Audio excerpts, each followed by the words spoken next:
ID বলবো। আর আমার exam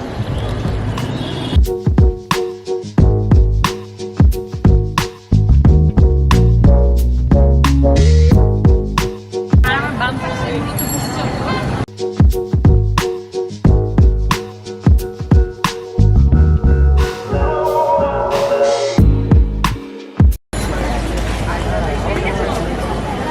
hello everyone, আসসালামু আলাইকুম। আপনারা যদি আমার চ্যানেলে নতুন হয়ে থাকুন, আমার নাম Jessica, welcome to my channel.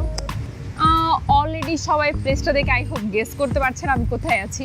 না দেন ঢাকা ইউনিভার্সিটি টিএসসি চত্বর। অ্যাকচুয়ালি অনেকদিন থেকে ইচ্ছা হচ্ছিল যে হাকিম চত্বরে খিচুড়িটা খাবো, যেহেতু রমজান সামনে, সো ভাবলাম কেননা একটু টিএসসি ঘুরে ফিরেও দেখা যাক আর খিচুড়িটা খাওয়া যায়। সো চলে আসলাম, এখন টিএসসি আর আশেপাশে এরিয়াগুলো হালকা একটু ঘোরাফেরা করবো অ্যান্ড লেটস সি।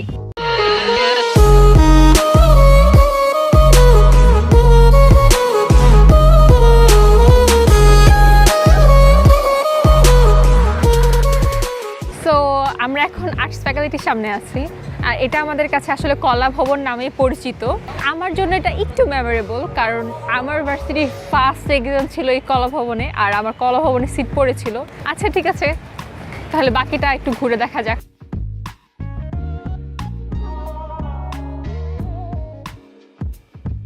কলা ভবনের এরিয়াটা আসলে অনেক দৃষ্টিনন্দন। আর্টস ফ্যাকাল্টির সব ডিপার্টমেন্টগুলো এখানে অবস্থিত। কলা ভবনের সামনে আছে একটি সুন্দর পানির ফোয়ারা, যার সামনে একটি স্মৃতিস্তম্ভ অবস্থিত।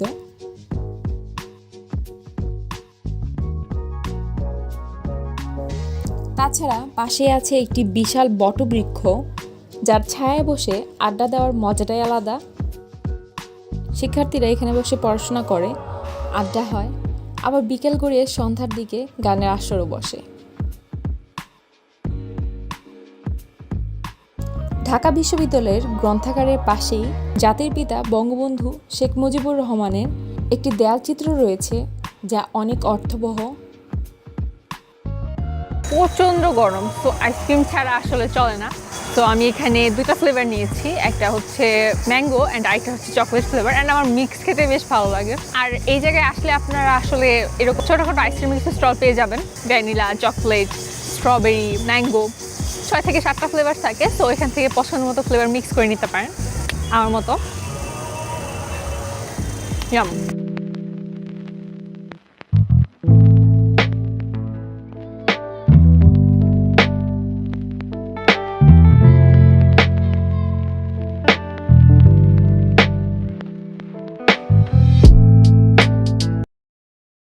এখন বেসিক্যালি আমি আছি মল চত্বরে।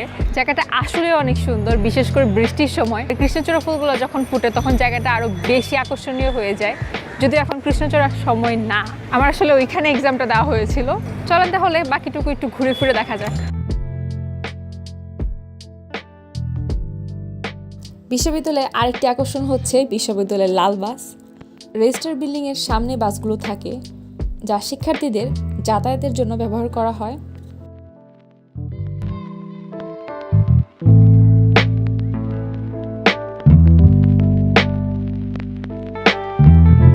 দুপুর টাইম হয়ে গেছে, সো ভাবলাম খেয়ে নিই। আজকে মেইনলি হাকিম চত্বরের খিচুড়ি খাওয়ার জন্যই আসা। আর হাকিম চত্বরের খিচুড়ি তেহেরি তো অনেক ফেমাস, মানে আমরা মোটামুটি সবাই এটা খেতে খুব ভালোবাসি। আর হ্যাঁ, আমি একটা খিচুড়ি একটা তেহেরি নিয়েছি অ্যান্ড দুইটাই মানে ইচ প্লেট পড়েছে 40 টাকা করে। আর এটার সাথে একটা চিকেন বল আছে, হালকা একটু সালাদ আছে। চলো তাহলে খেয়ে নিই। শান্তি।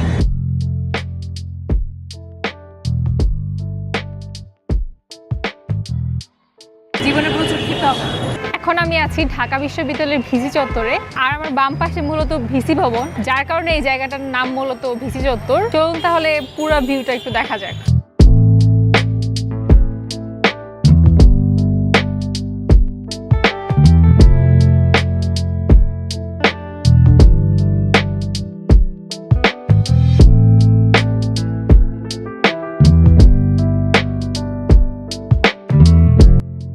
ভিসি চত্বরে একটি দৃষ্টিনন্দন স্মৃতিস্তম্ভ আছে, যা আমাদের মুক্তিযুদ্ধের তাৎপর্য বহন করে।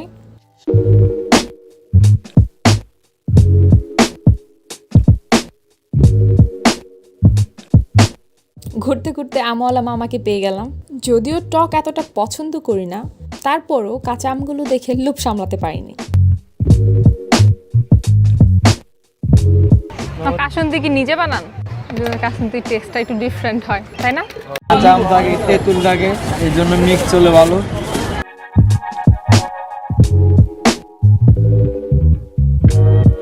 অনেক টক হবে, খাওয়াটা আসলে রিস্ক হয়ে যায়, অনেক বেশি টক হবে। হ্যাঁ, আমি আসলে টক খাইতে পারি না, তো আমি অনেক বেশি চিনি দিয়ে নিছি। Let's try.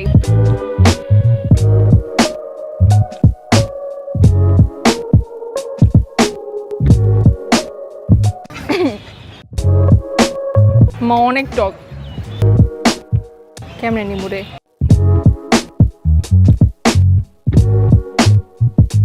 ক্লান্ত হয়ে বসেছিলাম, হঠাৎ করে ফুল নিয়ে হাজির হলো এক দাদি। ওনার মিষ্টি হাসি দেখে ফুল না নিয়ে পারলাম না।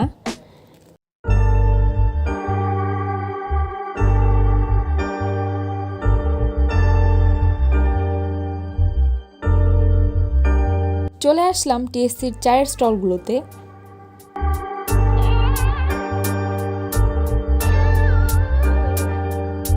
যারা চা ভালোবাসেন তাদের জন্য টিএসসির স্টলগুলো পারফেক্ট একটি জায়গা।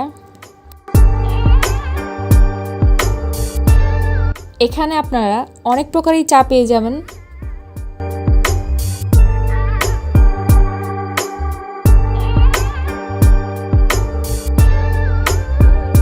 তো আমার চা কি কি আছে? হলডিস কফি, মালটোবা, আদা চা, লেবু চা, গুড়ের চা, তেঁতুল চা, মালটা চা, অনেক ফ্লেভারের আছে।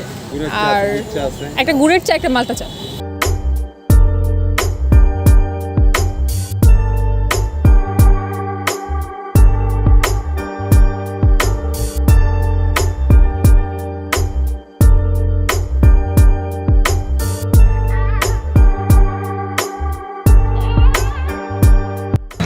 টিএসসিতে আসবো, চা খাবো না তা তো হয় না। তো আমি এখানে দুইটা চা নিয়ে নিয়েছি, অ্যাকচুয়ালি দুইটা ফ্লেভার, একটা হচ্ছে গুড়ের চা অ্যান্ড আরেকটা হচ্ছে মালটা টি।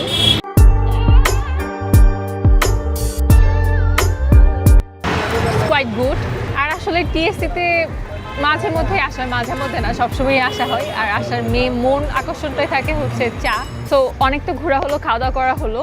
আসলে আজকে আমার হাতে একটু অল্প সময় ছিল, তাই পুরো ক্যাম্পাসটা ঘুরে দেখানো সম্ভব হয়নি। ইনশাল্লাহ আবার একদিন আসবো, কার্জন হল সহ বাকি যে জায়গাগুলো বাকি আছে সেগুলো দেখাবো। আপনারা যারা আমার চ্যানেলটিকে সাবস্ক্রাইব করুন, অবশ্যই ভিডিওটিকে লাইক করবেন এবং চ্যানেলটিকে সাবস্ক্রাইব করে পাশে থাকা বেল আইকনটি অবশ্যই ক্লিক করবেন। সো সবাই ভালো থাকুন, দেখা হবে নতুন একটি ভিডিওতে। আল্লাহ হাফেজ।